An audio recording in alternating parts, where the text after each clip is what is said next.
Coba deh bayangin, kalau setiap sekolah di Indonesia itu jadi semacam benteng pertahanan buat lingkungan kita.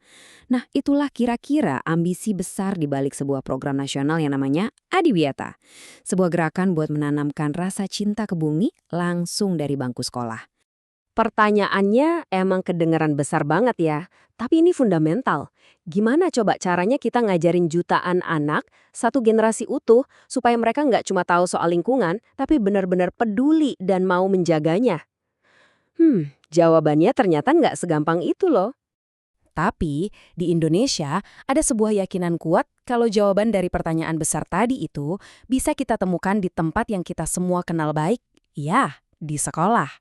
Gagasan inilah yang kemudian diwujudkan jadi sebuah program yang namanya Adiwiyata.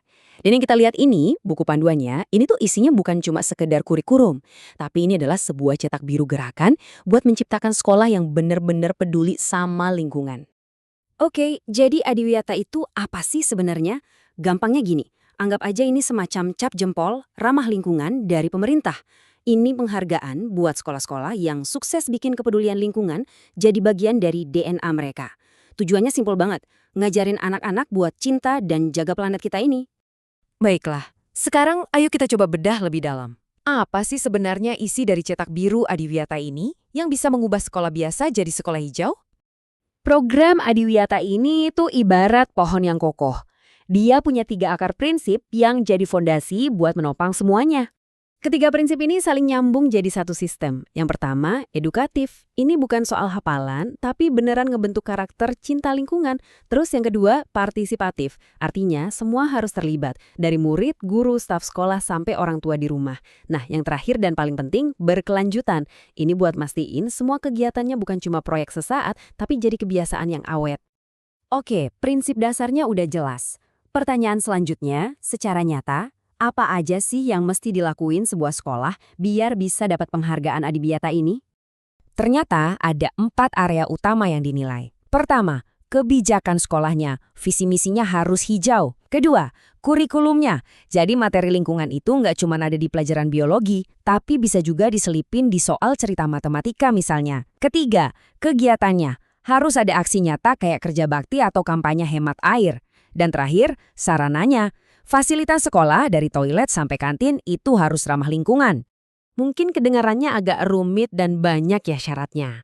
Terus kenapa sekolah-sekolah mau repot-repot ikutan?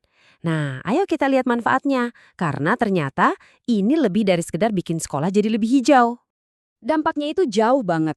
Jelas, perilaku warga sekolah jadi lebih peduli, terus jadi lebih hemat air dan listrik. Tapi coba kita lihat lebih dalam lagi. Suasana belajar jadi lebih nyaman, rasa kebersamaan juga jadi lebih kuat. Bahkan disiplin dan semangat berprestasi siswa juga bisa ikut naik. Ini bukti nyata kalau pendidikan lingkungan yang baik itu, ya pada dasarnya adalah pendidikan karakter yang baik juga. Oke, cukup teorinya. Sekarang kita lihat gimana program ini berjalan di dunia nyata. Kita intip salah satu studi kasusnya. Yuk, kita berkunjung sebentar, secara virtual ya, ke SMP Muhammadiyah 3 di Yogyakarta.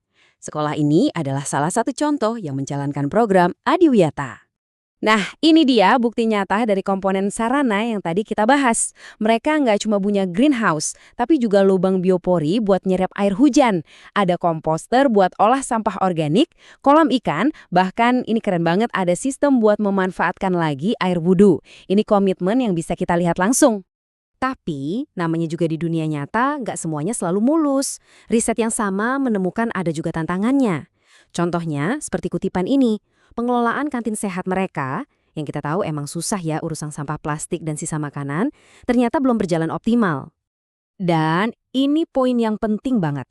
Kasus ini nunjukin dengan jelas kalau Adiwiyata itu bukanlah garis finish. Ini adalah sebuah proses, sebuah perjalanan untuk terus jadi lebih baik. Ada keberhasilan, tapi ada juga area yang masih perlu diperbaiki. Sekarang, ayo kita coba mundur sedikit dan lihat gambaran yang lebih besar. Soalnya, Adiwiyata ini bukan program yang simsalabim langsung ada loh, ada sejarah panjang di baliknya. Kalau kita lihat lini masa ini, kita jadi sadar kalau Adiwiyata itu bukan program semalam jadi. Benihnya udah ditanam dari tahun 1975. Butuh waktu lebih dari 20 tahun sampai ada kemitraan resmi di tahun 96, dan 1 dekade lagi sampai programnya akhirnya diluncurkan di tahun 2006, itu pun baru mulai dari 10 sekolah percontohan. Ini adalah buah dari kesabaran dan visi jangka panjang. Dan coba lihat, dari yang awalnya cuma 10 sekolah percontohan, pertumbuhannya luar biasa. Hanya dalam 5 tahun, di 2011, jumlah pesertanya meledak jadi lebih dari 1.300 sekolah. Ini bukan lagi sekadar proyek percontohan, ini sudah jadi gerakan nasional. Jadi, kita kembali lagi ke pertanyaan besar di awal tadi. Bisakah sebuah program sekolah beneran membentuk masa depan lingkungan sebuah bangsa? Adiwiyata mungkin bukan satu-satunya jawaban, tapi program ini menunjukkan dengan sangat meyakinkan bahwa tempat terbaik untuk menanam pohon dan sekaligus menanam harapan untuk masa depan adalah di sekolah.